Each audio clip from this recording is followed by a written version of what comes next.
امام رام ہرمزی کی کتاب المحدث الفاصل، یہ 360 کے متوفہ ہیں، اس کا ذکر کیا جاتا ہے۔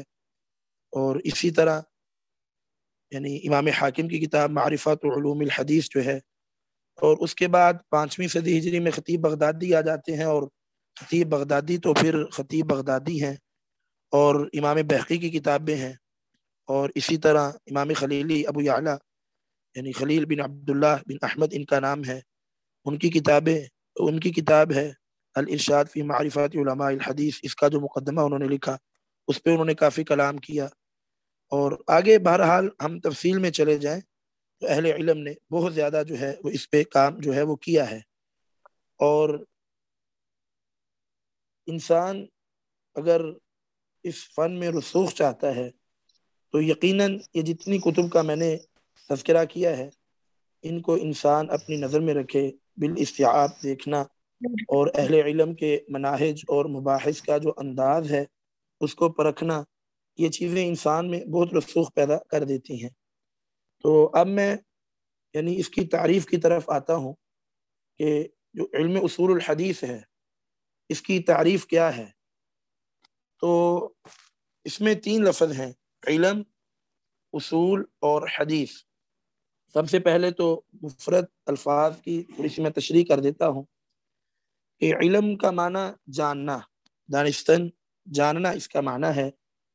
اور اس کی تعریف جو ہے علم کی، بعض اہل علم نے تو کہا کہ علم کی تعریف کرنا محال ہے، ممکن ہی نہیں ہے، اور بعض اہل علم نے کہا کہ یہ بدیہی ہے، اس کی تعریف ممکن ہی نہیں ہے، اور بعض اہل علم نے کہا کہ یہ ہے تو نزدی ہے لیکن اس کی تحدید اور تعریف یہ مشکل ہے۔ اور پھر تعریف کرنے والوں نے تعریفیں بھی بڑی کی۔ اگر آپ دیکھتے ہیں ارشاد الفحول امام شوکانی کی، اس کا آغاز ہی تو انہوں نے 10 سے زیادہ غالباً 13-14 تعریفیں نقل کی ہیں جو اہل علم نے علم کی تعریف میں یعنی اقوال ان کے ہیں وہ نقل کیے ہیں۔ تو آخر پہ یعنی انہوں نے جس تعریف کو ترجیح دی اور کہا کہ اس تعریف پہ کوئی اعتراض وارد نہیں ہوتا، وہ انہوں نے کہا کہ ہی صفتٌ ینکشف بها المطلوب انکشافا تاما، کہ علم ایک ایسا وصف ہے کہ جس کے ساتھ جو آپ کی مطلوب چیز ہے وہ مکمل اچھے طریقے سے واضح ہو جاتی ہے۔ یعنی ہی صفت، علم ایک ایسی صفت ہے، ینکشف بها المطلوب، اس کے ساتھ جو آپ کی مطلوب چیز ہے وہ خوب اچھے طریقے سے واضح ہو جاتی ہے، انکشافا تاما۔ اور پھر اس کے بعد یعنی اس تعریف پہ بھی کئی اہل علم نے کچھ اعتراض کیا، بہرحال یہ تعریف کافی بہتر ہے۔ تو بعض اہل علم نے یہ تعریف بھی کی ہے علم کی، ادراک الشیء علی ما هو علیہ ادراکا جازما، اور اصول اصل کی جمع ہے ما یبنى علیہ الشیء، جس پر کسی دوسری چیز کی بنیاد رکھی جائے، اور اس کے بعد آ جاتا ہے حدیث، اور اس کی وضاحت آگے آ رہی ہے۔ تو اصول الحدیث جو علم ہے اس کی تعریف جو حافظ ابن حجر رحمہ اللہ نے کی اور کہا کہ یہ تعریف راجح ہے، سب سے بہتر تعریف ہے، وہ تعریف انہوں نے کی کہ معرفت القواعد التي يتوصل بها الى معرفت حال الراوی والمروی۔ یہ ان کی جو کتاب النکت ہے اس کی پہلی جلد کا 225 صفحہ ہے۔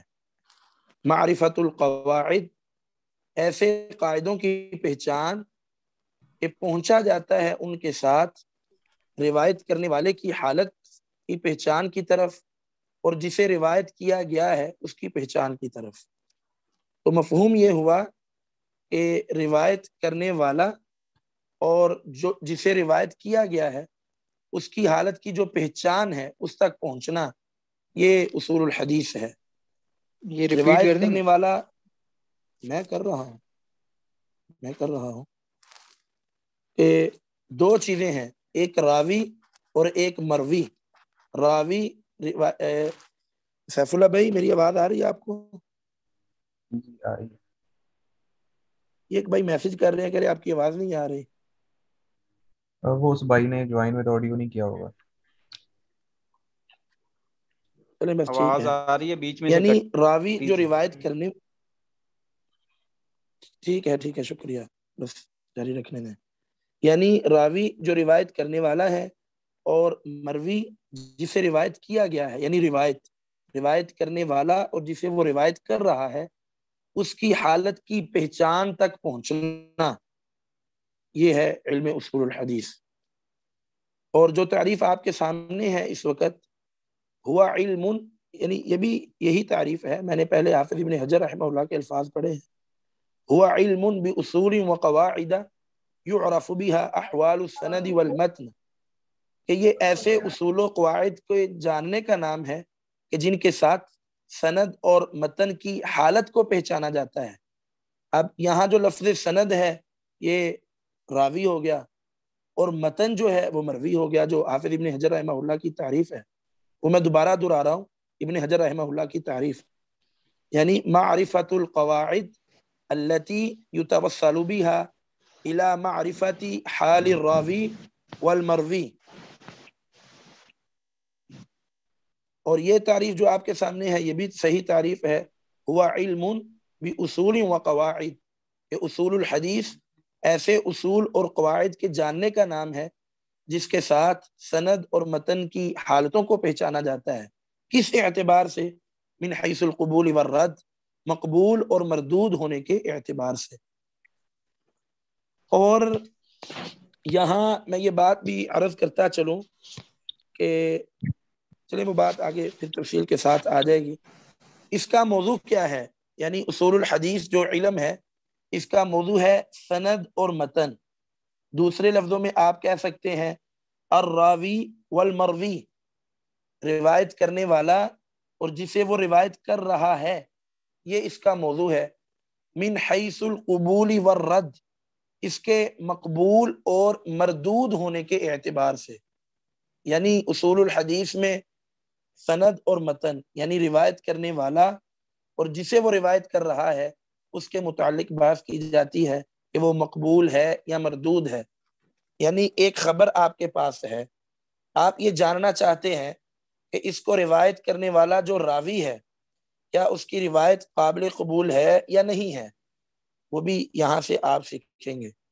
اور جس چیز کو وہ روایت کر رہا ہے وہ صحیح ہے یا صحیح نہیں ہے، وہ بھی آپ یہاں سے سیکھیں گے اس علم سے۔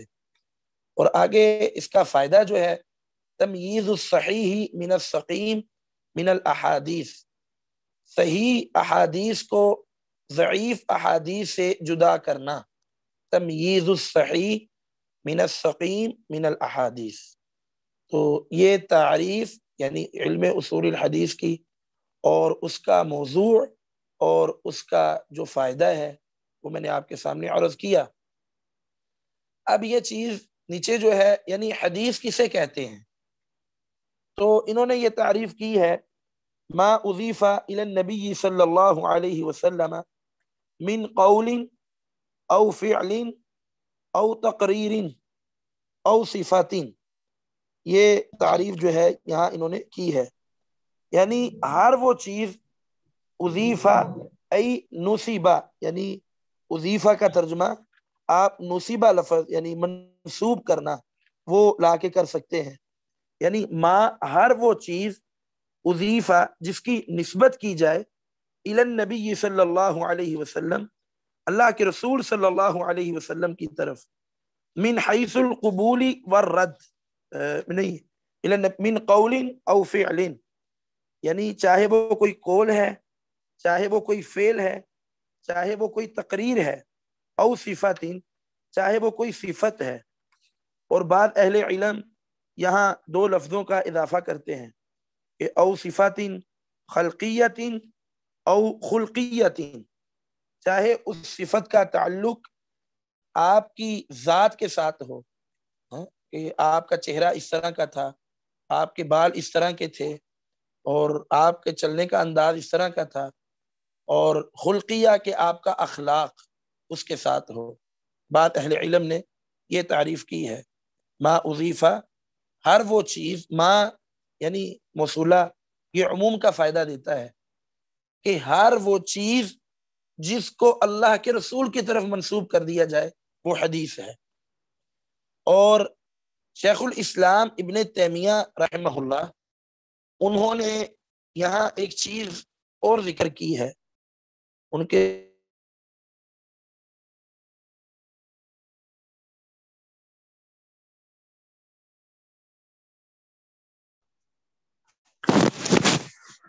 آواز نہیں آ رہی۔ شیخ کا نیٹ میرے خیال سے ڈسکنیکٹ ہو گیا، تو بھی تھوڑی دیر میں آ جائیں گے۔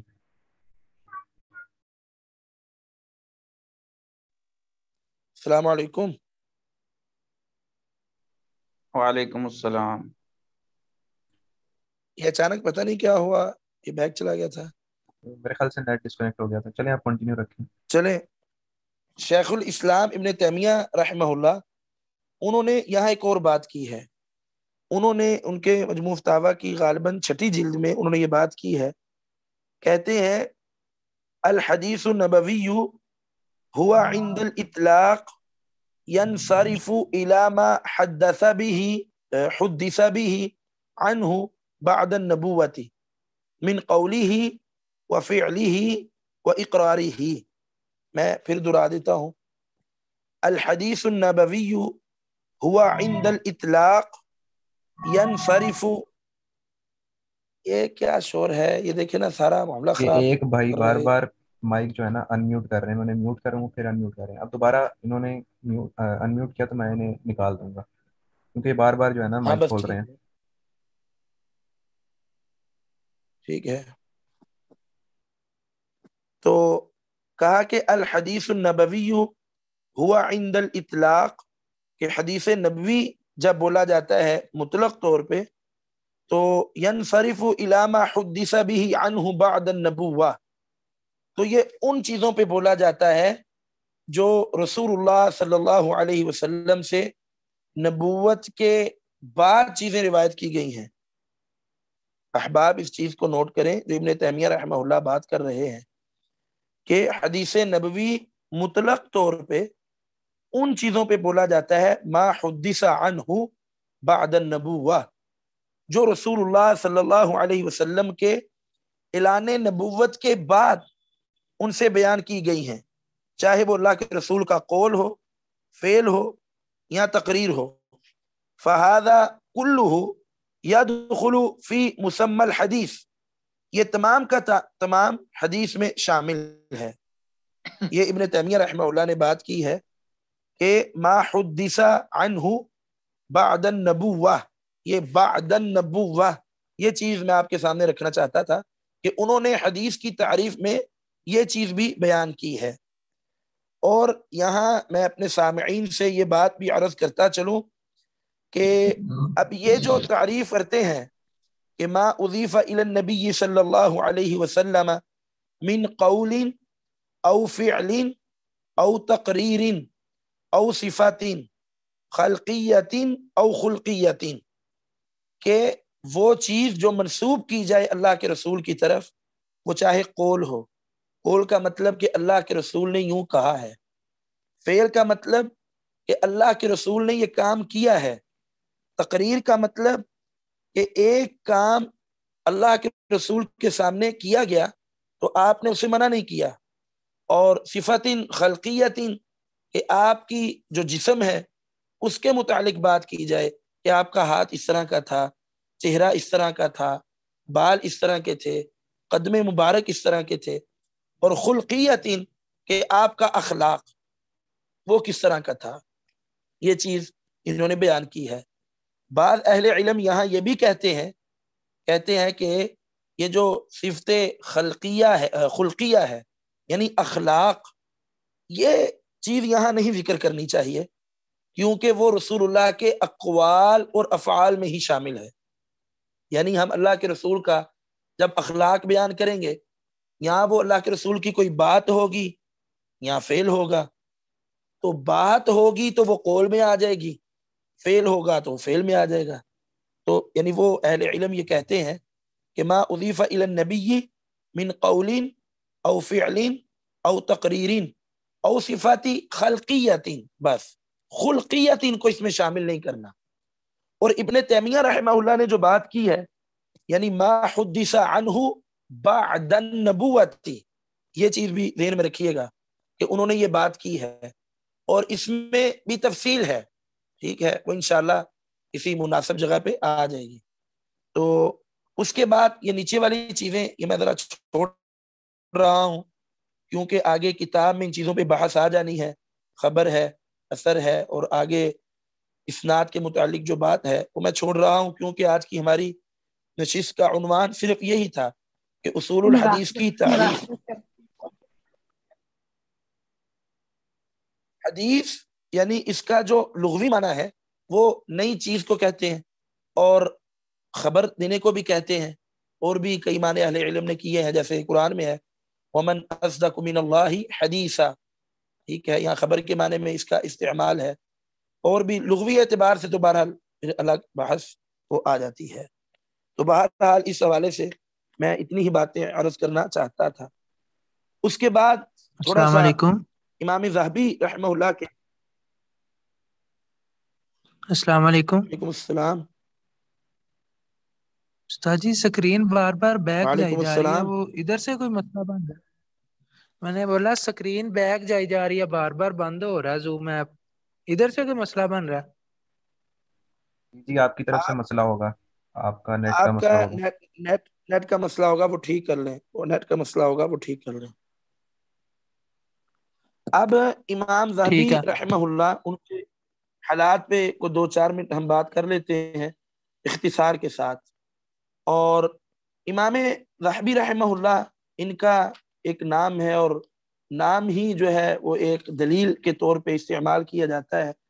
محمد ان کا نام آپ نوٹ کرنا چاہیں تو کر سکتے ہیں، محمد بن احمد بن عثمان، محمد بن احمد بن عثمان۔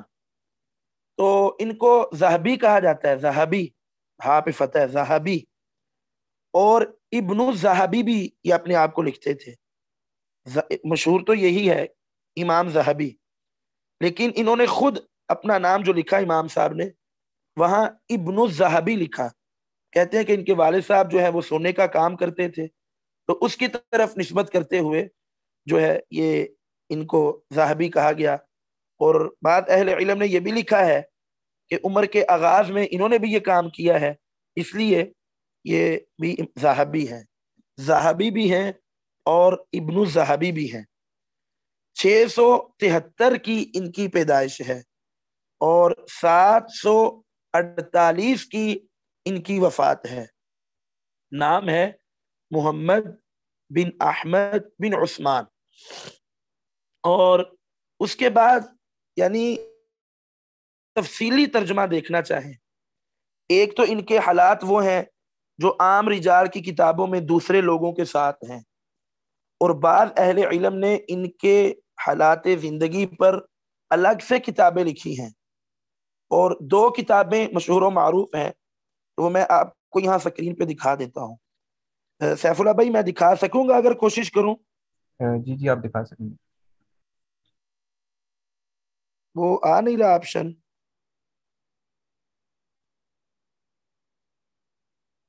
شاید آپ ختم کریں گے تو پھر میں دکھا سکوں گا۔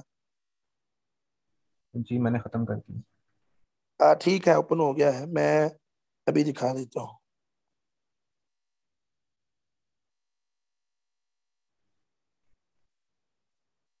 سات منٹ 45 سیکنڈ بعد نا یہ میٹنگ ختم ہو جائے گی، اوپر شو ہو رہا ہے، تو اس کا ٹائم اتنا 40 منٹ کا ہوتا ہے، تو اس کے بعد ہم دوبارہ سے میٹنگ دوبارہ سے اسٹارٹ کر لیں گے۔ چلیں دیکھ لیتے ہیں انشاءاللہ۔ تو یہ کیا معاملہ ہے، میں نے تو گروپ بھی بنایا تھا، لیکن ایک سیکنڈ،